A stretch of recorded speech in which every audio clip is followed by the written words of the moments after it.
My name is Keith Tyssen. I got the idea of just growing a hedge at first, and I had these little bushes growing, just a straight hedge, and I thought, well, that's a bit dull.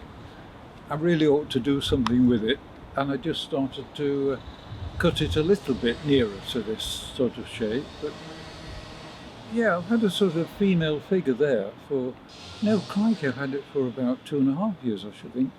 Yeah, and I kept refining it a bit. A lot of it was not quite so descriptive. It's more descriptive now than it was perhaps 5 years ago. Well, I have had people kind of get a bit sort of tipsy and get excited by this figure. That's a bit of worry because they can sit on it or something.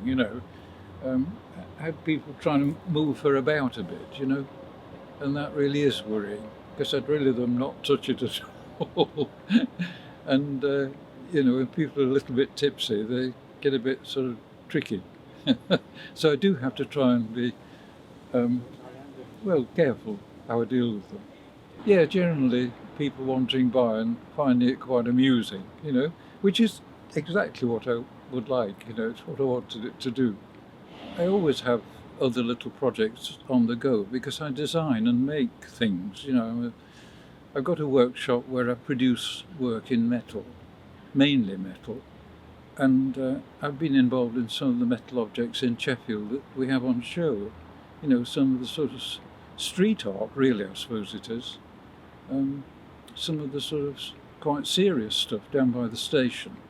The big abstract figures that you walk by when you come out of the station, on the railway station.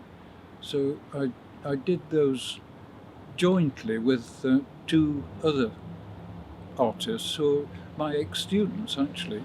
They were once students in what was my department in the Polytechnic.